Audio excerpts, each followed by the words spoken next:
Aloha everybody and welcome back to part 3 of Star Fox, or if you live in Europe, this game is not called Star Fox, it is actually called Star Wing. And then the sequel, Star Fox 64, was actually called Lilat Wars. They didn't use the phrase Star Fox at all. I mean, in the game they did, but not like the actual title. So, you know, if you live in Europe, this game is called Star Wing, not Star Fox, so that's kind of interesting trivia if you only live in North America.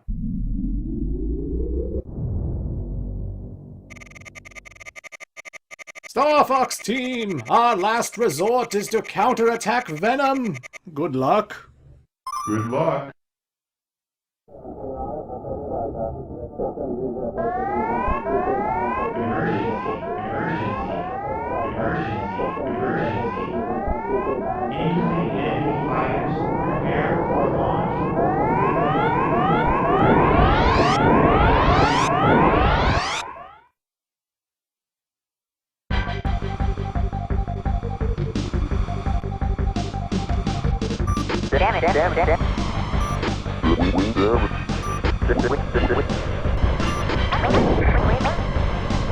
Alrighty folks, so now we're starting up level 2 of the Star Fox playthrough. Now the thing about Star Fox is that every time you start up this game, you're always going to be going to Corneria. You're always going to be seeing the same level, you're always going to be listening to the same music. However, this level is a little bit different from the level I played back in part 1. We started off passing by a whole bunch of electric towers. The walkers show up a lot earlier than last time. So this is a remixed level, this is a different experience from what I did back in part 1. If you're really familiar with Star Fox 64, you might think the opposite, because in Star Fox 64, no matter what, you always started off in the exact same Corneria level. Like, that level has two outcomes, you know, there's two different ways you can end that mission, which means two different pathways you can go, but it was always the same Corneria whenever you booted up the game. Star Fox on the Super Nintendo, though, it has three pathways, and the Corneria changes depending on which pathway you're on, with level 3 being the most different compared to the first two. But, yeah, this level's different. This level's different, you know? We got a few new stuff going on, so it's not one-to-one the exact same thing, you know. You know.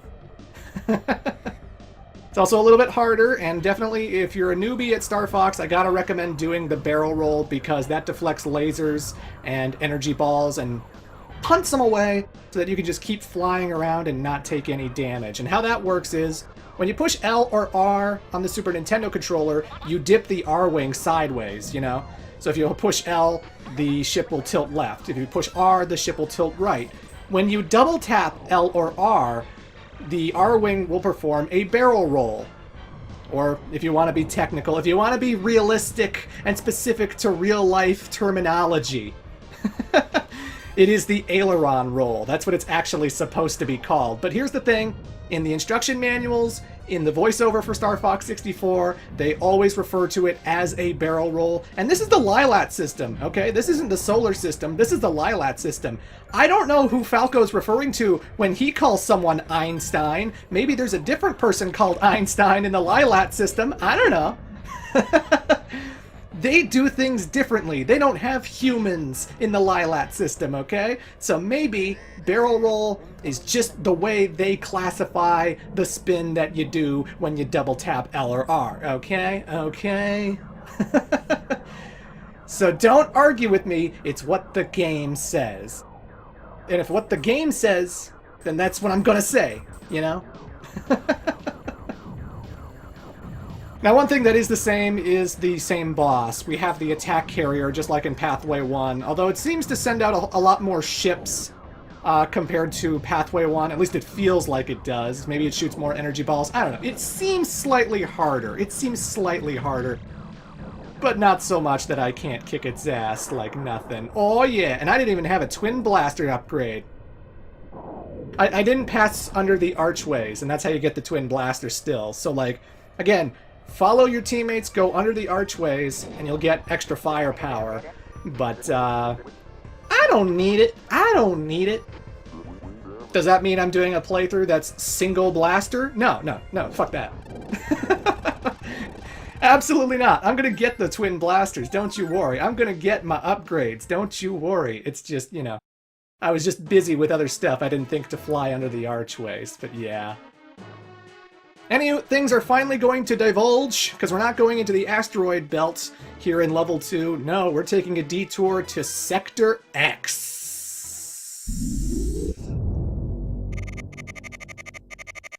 Andross's forces intend to build a base in this area. Destroy their rock crusher.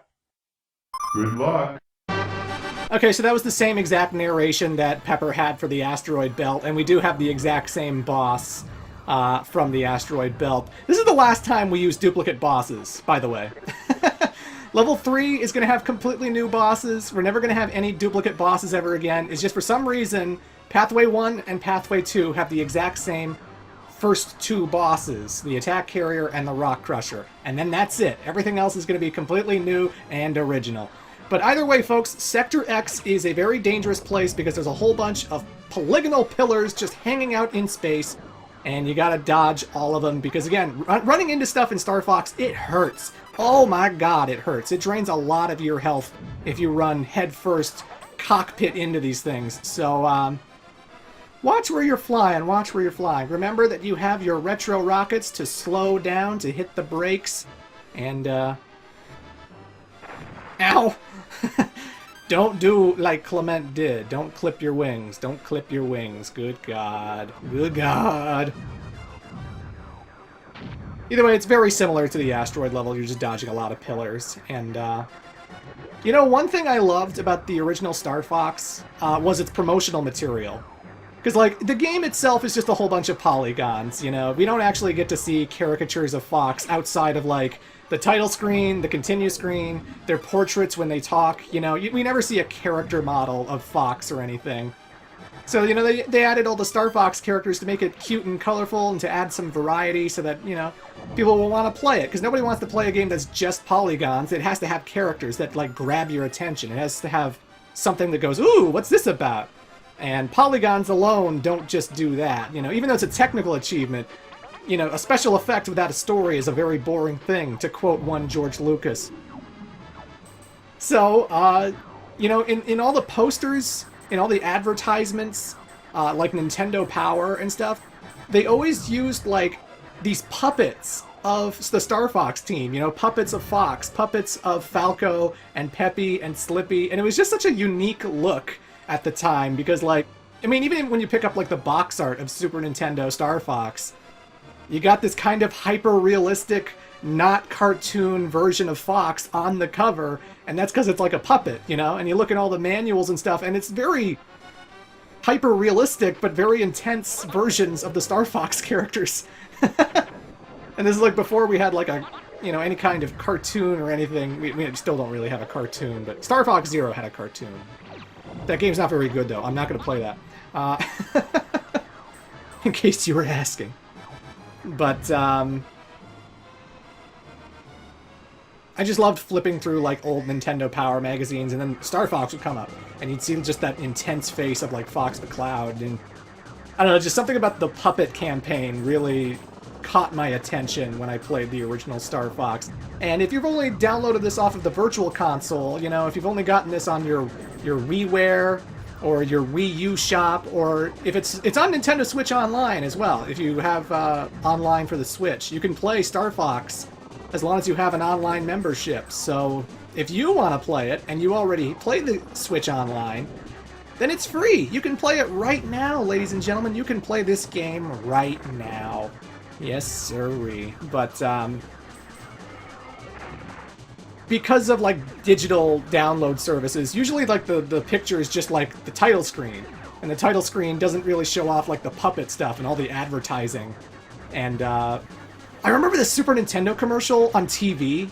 Because, like, they were trying to showcase that, like, the Super Nintendo could do 3D polygons and stuff. And it's like, oh, man, we're taking it to the next level. We're going beyond the next level.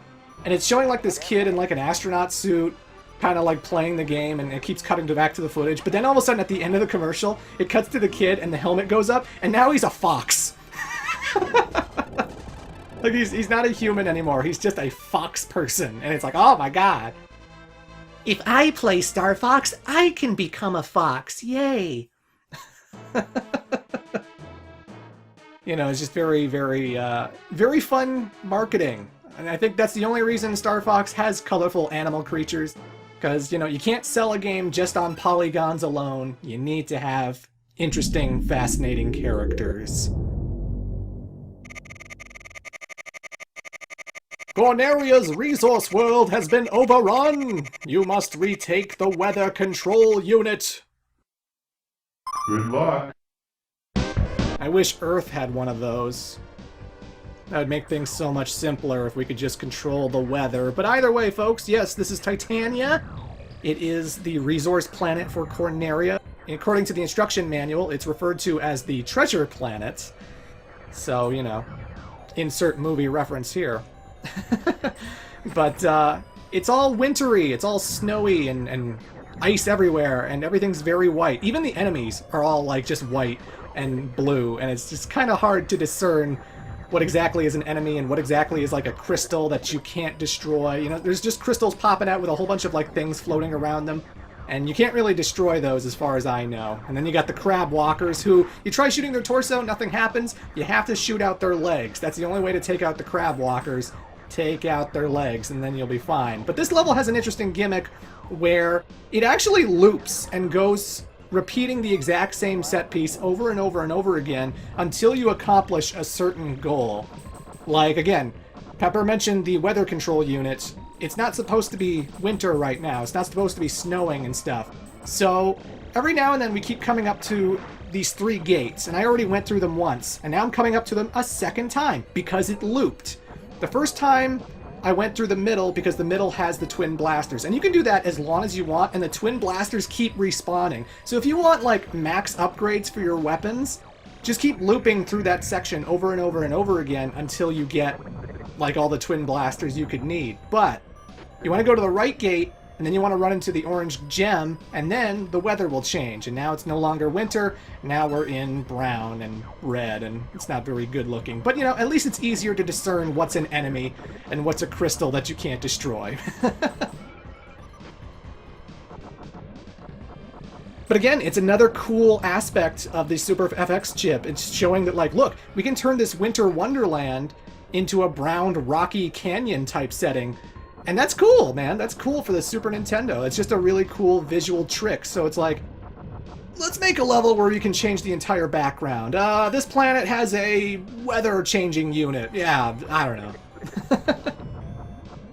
Again, I really respect the development of this game. I really respect the design and the technical prowess that this game has. It's very cool for 1993. Yes, sirree, Bob. It's also still fun to play, in my humble opinion. I still think it's really, really fun. I mean, obviously the frame rate could be better, you know. It's struggling technically. It's one of its kind, you know. It's the only game of its kind at the time. And it runs at like 10 to 20 frames a second sometimes, depending on how much activity is going on screen. But, I still think it's fun. At least Star Fox doesn't bog down the game with like all these unnecessary stuff, like, hey, let's make you fly a very slow drone and hack computers to drag the level out for 10 minutes. I'm sorry, I don't like Star Fox Zero. I don't like Star Fox Zero. Either way, enough about that game. We're at the boss of Titania. This is actually one of the easier boss fights in the whole entire game, if I'm gonna be honest. This is Professor Hanger, and he's hanging off of this wire suspended above the water. Again, a really cool effect. This is water. These things are leaping out of the water, and you're seeing the waves underneath them. Very cool. Just the aesthetic of this game is very simple, but it's like very cool. But Professor Hanger finally shows up, and you just shoot him. Just do what I did. Just shoot him a whole bunch, and you win. There's really not much more to it. Some fish will pop out and fly towards you, but you can take them down pretty quickly. And, yeah, that's Professor Hanger. Again, I just love the aesthetic of this shot right here. I just think this looks really cool for early 3D 1993. I don't know. It just really triggered my imagination in a pretty fun way when I was a kid, you know? It messed with my imagination. But, anywho, folks, we'll conclude the second pathway in part 4. See you then. You are witnessing a new technology. The first and only game powered by the Super FX microchip.